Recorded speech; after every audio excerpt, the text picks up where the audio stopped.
Bonjour à tous. Dans cette série de vidéos, nous allons, à partir de sujets d'examen, voir des fonctions importantes d'Excel. Donc en lien, vous trouverez le fichier qui s'appelle employé.excel.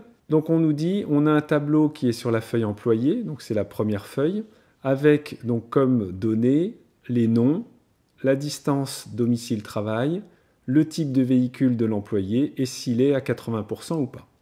Alors première question, mettre les données sous forme de tableau automatique ayant pour nom data, c'est-à-dire obtenir un tableau qui se mettra en forme donc tout seul et qui aura un nom. Bien entendu, vous pouvez faire pause et chercher par vous-même et je vous donne tout de suite la solution. Donc une mauvaise idée est d'essayer de sélectionner les données, soit en cliquant sur les noms de colonnes, soit en utilisant la souris. Il est beaucoup plus simple de cliquer uniquement dans le tableau. Ensuite, dans Accueil, vous choisissez Mettre sous forme de tableau et vous choisissez un modèle. Vous remarquerez qu'automatiquement, l'ensemble du tableau est sélectionné. Mon tableau comporte bien des en-têtes, je fais OK. Je sais que tout s'est bien passé parce que lorsque je clique donc dans ce tableau, je vois marqué ici tableau. Et je peux donc à gauche donner un nom à ce tableau, donc on nous disait data. Deuxième question. Compléter à l'aide d'une formule la colonne F, donc nombre de jours, par des 4 si la personne travaille à 80% ou des 5 sinon. Donc on a le visuel, lorsqu'il y a un oui, je veux un 4, lorsqu'il y a un non, je veux un 5. Lorsqu'il y a un choix avec deux possibilités, il faut penser donc à la fonction si.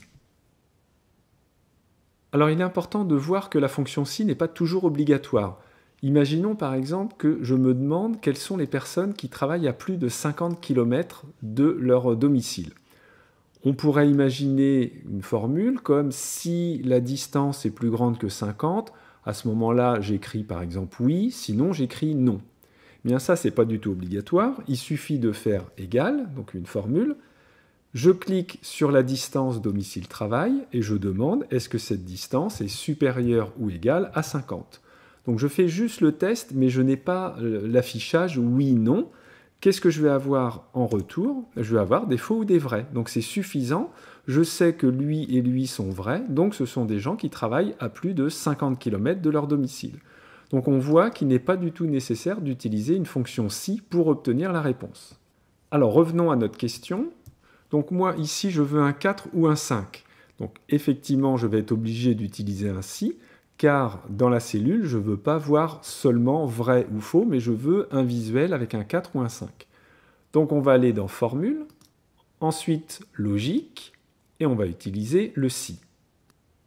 Donc c'est à ce niveau-là qu'on se rend compte que la fonction si sert uniquement de décoration, c'est-à-dire que si le test est vrai, eh bien il va afficher quelque chose, et si le test est faux, il va afficher autre chose. Mais en soi, le test est suffisant. Donc ici, le test, c'est est-ce que la personne travaille à 80%? Donc je vais cliquer ici en E2. Et est-ce que E2 est égal au texte? Donc je mets des guillemets. Oui, écrit en minuscule ou en majuscule. Je ferme les guillemets et j'ai ma réponse. Donc là, il me dit c'est vrai, cette personne travaille à 80%. Si c'est vrai, qu'est-ce que je veux voir apparaître? Donc quelle est la décoration? La décoration, c'est de voir un 4. Et si c'est faux, je veux voir un 5. Et donc j'ai terminé, je clique ici sur terminer, et j'ai bien des 4 en face des oui et des 5 en face des non. Troisième question, on nous dit en utilisant le tableau qui est sur la feuille tableau forfait, donc là on a cette feuille avec un tableau,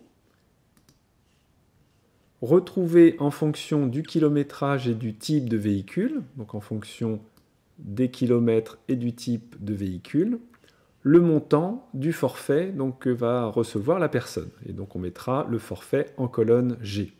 Donc par exemple, Rodriguez qui a 30 km et qui a un véhicule de type D aura un forfait de 60 €. Alors pourquoi? Donc le véhicule de type D est ici. Et s'il est à 30 km de son domicile, c'est qu'il est donc entre 20 et 50 km. Donc il est ici avec le forfait pour 20 km. Donc à l'intersection des deux, j'ai bien le 60. Donc on doit voir apparaître un 60 ici, et de la même façon, on aura les autres forfaits en dessous. Alors on nous donne un conseil, utilisez les fonctions équive et index. Alors comment ça fonctionne? Donc reprenons l'exemple de Rodriguez qui est à 30 km de son domicile et qui a un véhicule de type D. Donc la fonction équiv va permettre de retrouver quel est l'équivalent de 30 parmi ces données-là, donc qui sont classées par ordre croissant. Donc le 30 va être entre le 20 et le 50, donc il va nous dire que c'est à la ligne 2. Et où est le véhicule parmi A, B, C, D? Donc là, il va nous dire le D, je le retrouve à la position 1, 2, 3, 4. Donc on va réussir à récupérer le 4, on va réussir à récupérer le 2. Et ensuite, dans le tableau avec tous les prix, il va nous dire ce qu'il y a à la ligne 2 et à la colonne 4. Et donc nous dire qu'il y a 60. Ça, c'est index qui permettra de savoir quel est l'élément qui est à une certaine ligne et à une certaine colonne. Alors pour se faciliter la vie, on peut donner des noms aux différents tableaux. Donc par exemple, celui-ci, je sélectionne donc les kilométrages et dans la zone nom, je vais taper par exemple KM, entrée. Donc maintenant, cette zone s'appelle KM. Les types de véhicules, donc ABCD, donc vous remarquerez que je ne prends pas le A1, je prends bien que les données. Je vais l'appeler par exemple type. Et l'ensemble des forfaits, je vais l'appeler forfait et entrée.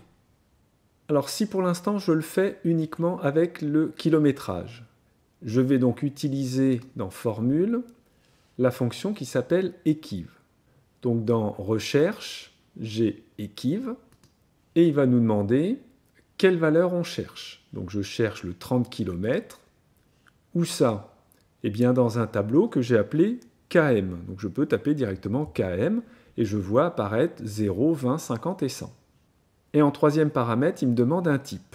Si vous tapez 0, ça veut dire que vous cherchez exactement la valeur 30 parmi les éléments de la liste. Et là, il nous répond NA, c'est-à-dire qu'il ne trouve pas 30 dans la liste. Si maintenant vous tapez 1, il va vous renvoyer 2, c'est-à-dire qu'il voit que ce qui se rapproche le plus de 30, c'est le 20. Le 30 est entre le 20 et le 50. Donc là, c'est important, bien entendu, que ce soit classé par ordre croissant. Donc on va mettre 1 ici pour avoir une valeur approchée. Si je fais OK, donc il me dit que 30 est dans la ligne 2 du tableau et que 5,6 est dans la ligne 1. Effectivement, 30, il correspond bien à celui-là, et quelqu'un qui a 5 km 600 de son travail est entre 0 et 20 km, donc il est bien sur la première ligne. Avant d'écrire la formule finale, je vais effacer ici et je vais faire l'autre, donc équiv, et cette fois-ci, je vais rechercher le type de véhicule. Donc je clique ici sur le type de véhicule. Où ça? Eh bien, dans un tableau que j'ai appelé type, donc je vois le A, le B, le C, le D. Et est-ce qu'il doit chercher à peu près D ou exactement D? Ben là, bien entendu, il faut chercher exactement D. Donc je vais taper 0. Et là, il me répond 4. Donc plus précisément, il nous dit que le D est à la 4e position, le B est à la 2e position. Effectivement, le D est à la 1, 2, 3, 4e position et le B est à la 2e position. Alors il reste maintenant à comprendre la fonction index. Donc j'efface et je vais toujours dans recherche et référence utiliser index. Donc là, on va garder le premier qui correspond à un tableau avec un numéro de ligne et un numéro de colonne. OK. Donc notre tableau, on l'a appelé forfait. Donc on voit ici tous les forfaits. Et si je lui demande ce qu'il y a par exemple à la ligne 3 et à la colonne 4, il me répond 150. Donc ligne 3, colonne 4, si je vérifie, 1, 2, 3, donc c'est celle-là, et 1, 2, 3, 4 ici, donc je suis à cette valeur-là qui est bien le 150. Alors c'est parti pour la formule finale. Donc on va commencer par index pour récupérer à la fin donc, le forfait. Donc la matrice numéro de ligne, numéro de colonne, OK. Donc la matrice s'appelle forfait. Le numéro de ligne, donc c'est la fonction équiv, donc on va taper équiv. Quel est l'équivalent du kilométrage? Où ça? Dans le tableau qui s'appelle km, donc les kilomètres. Et on a dit qu'on mettait 1 en dernier paramètre pour qu'il nous trouve à peu près 30 km et pas exactement la valeur 30 km. Et pour le numéro de colonne, Donc c'est quel est l'équivalent du véhicule parmi, donc point virgule, tous les types de véhicules, donc on appelait ça type, et je veux qu'il me trouve exactement ce type de véhicule et pas à peu près. Donc là on met 0 comme dernier paramètre. On voit apparaître un 60 ici, donc je vais faire terminer. Donc là on sait que la réponse est bonne, le 20, le 60, alors on va prendre par exemple celui-ci. Une personne habite à 60 km et un véhicule de type C. On nous dit que le résultat c'est 120. Si la personne habite à 60 km, c'est donc cette ligne-là qu'il faut regarder, C, et c'est bien 120. Alors quatrième question, on nous demande de compter combien d'employés sont à 80%, connaissant donc des contraintes qui sont en fait ici assez complexes, à savoir, ils ont soit un véhicule de type B et ils travaillent à plus de 100 km, donc toujours à 80%, soit un véhicule de type C et ils travaillent à plus de 50 km, ou alors un véhicule de type D et ils travaillent à plus de 20 km. Donc une première solution serait d'utiliser les filtres et d'aller compter combien sont à 80%, donc en filtrant ici oui pour 80%, le type B et qui travaille à plus de 100 km. Alors, on ne va pas le faire comme ça, parce qu'on nous dit d'utiliser une BD fonction. Alors, qu'est-ce que c'est? Eh bien, ça va être d'écrire les conditions sous la forme d'un petit tableau qu'on appelle un tableau de critères. Donc on sait que les employés sont à 80%. Donc ça veut dire que le 80%, il doit être à oui. Donc je vais sélectionner ces deux cellules, je vais les copier et je vais aller les coller par exemple ici. Donc ce mini tableau me dit déjà que je veux comme critère que les employés soient à 80%. Maintenant on va regarder le véhicule. Donc ça peut être un véhicule de type B, donc je clique ici sur D1, je fais CTRL et je clique sur B pour sélectionner les deux cellules. Je copie avec CTRL-C et je vais le coller à côté. Donc maintenant, ce tableau en français signifie que j'ai un employé qui travaille à 80% et en même temps, il a un véhicule de type B. Donc sur cette ligne-là, vous pouvez le lire comme un « et ». Je veux qu'il travaille à plus de 100 km, donc je vais copier le titre qui est ici, je vais le coller à côté. Et pour expliquer que c'est à plus de 100 km, je vais écrire « supérieur à 100 ». Donc je viens de traduire sous forme d'un tableau la première condition, 80%, type B, et travaille à plus de 100 km. Maintenant, il faut ajouter les autres types d'employés, donc qui sont également à 80%, mais avec un véhicule de type C et à plus de 50 km. Et bien en dessous, on va remettre le oui, donc soit vous le tapez, soit vous faites un copier-coller. Ici, on va marquer C, et là, on va marquer supérieur à 50. Le fait que ce soit sur une autre ligne, ça signifie ou. Donc j'ai ça et ça et ça, ou alors ça et ça et ça. Donc bien entendu, on fait pareil pour la troisième condition. Il faut qu'il soit à 80%, type D, et qu'il travaille à plus de 20 km.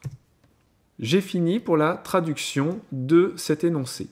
Maintenant, il faut répondre à la question, compter combien de personnes dans mon tableau vérifient la condition qui est ici.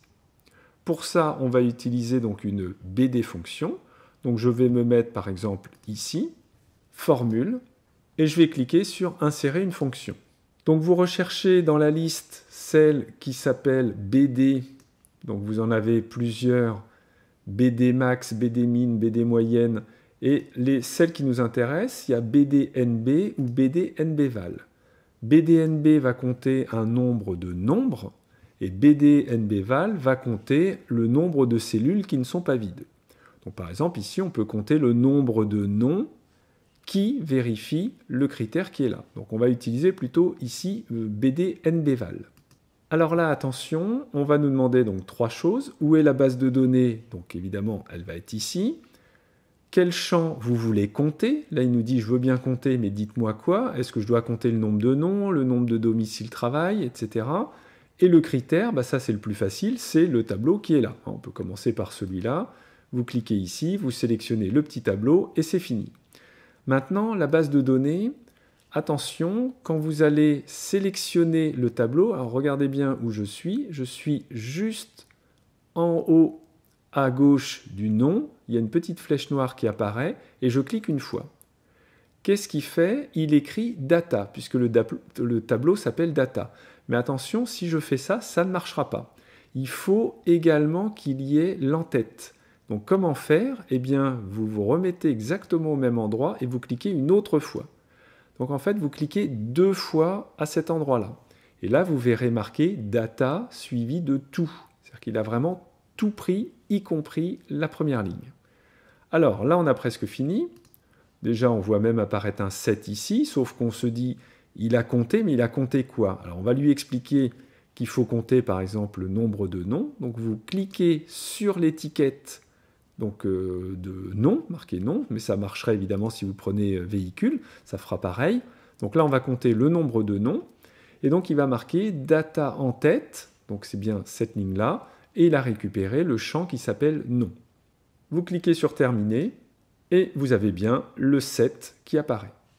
Alors, dernière question, on nous demande d'obtenir le tableau de synthèse donc, qui est en dessous, qui permet de compter le nombre d'employés en fonction donc, de la distance et du type de véhicule. Donc là, on a les distances, là, on a les types de véhicules, et on compte le nombre d'employés. Sachant que les distances ont été regroupées de 50 km en 50 km, et qu'on a la possibilité de filtrer le tableau, donc le tableau qui est là, en utilisant donc la propriété est-ce que la personne est à 80% ou pas. Donc là, on a tout le monde, donc ceux qui sont à oui ou ceux qui sont à non, mais on aurait la possibilité de dire je veux voir uniquement ceux qui sont à 80%. Donc lorsque vous avez beaucoup de choses à compter, pensez tout de suite à un tableau croisé dynamique. Donc comment on fait ce type de tableau? On clique n'importe où dans le tableau initial, inutile de sélectionner. Ensuite, vous allez dans Insertion, et vous choisissez tableau croisé dynamique. Comme on a un tableau automatique qui a comme nom data, vous voyez réapparaître le nom ici. Donc il va placer le tableau sur une nouvelle feuille. On pourrait également choisir un emplacement particulier donc sur une feuille existante. Je vais laisser ici nouvelle feuille, OK. Donc me voilà sur une nouvelle feuille avec donc le futur tableau dynamique ici, les différents champs, et il s'agit de reproduire ce qui est là. Donc on a besoin des distances au travail, donc ça c'est domicile-travail que je vais pouvoir glisser en ligne, et donc vous aurez en ligne les différentes distances qui existent dans le tableau employé, et en fonction du type de véhicule, donc chaque véhicule est sur une colonne, donc je vais prendre les véhicules et je vais les glisser en colonne. Donc j'ai bien le visuel avec les distances et les véhicules. Maintenant, il s'agit de savoir qu'est-ce que je dois mettre comme valeur, c'est-à-dire quel est le calcul à effectuer. Donc on nous met, c'est le nombre d'employés. Donc comment compter le nombre d'employés? Je peux prendre par exemple le champ nom et d'aller compter combien il y a de noms par, donc ici kilométrage, et par type de véhicule. Alors on obtient ce tableau-là, donc qui ne ressemble pas vraiment à celui-là, parce qu'on n'a pas regroupé les différentes distances. Alors avant de faire ça, on peut rajouter donc, le filtre au-dessus du tableau, donc avec le 80%, donc je prends 80% et je le rajoute dans le visuel ici. Donc maintenant, je vais pouvoir dire, je veux voir par exemple que les personnes qui sont à 80%. Donc je vais remettre tout le monde. Alors pour grouper les données, vous vous mettez sur n'importe quelle cellule, donc ici des kilométrages, vous faites un clic droit et vous choisissez grouper. Donc il va vous retrouver la plus petite valeur et la plus grande valeur du tableau. Alors là, il met 141, ce serait peut-être mieux d'aller jusqu'à 150. Et on nous disait d'aller de 50 en 50. Donc ici, j'écris 50 et je fais OK. Donc j'ai pratiquement le visuel voulu. Il suffit ici d'aller changer le titre, de marquer type véhicule, et ici, distance travail. Donc ce sujet nous a permis d'aborder différents thèmes. Donc la fonction si, la fonction equiv avec index, les BD fonctions, et de créer un tableau croisé dynamique. Voilà, à bientôt.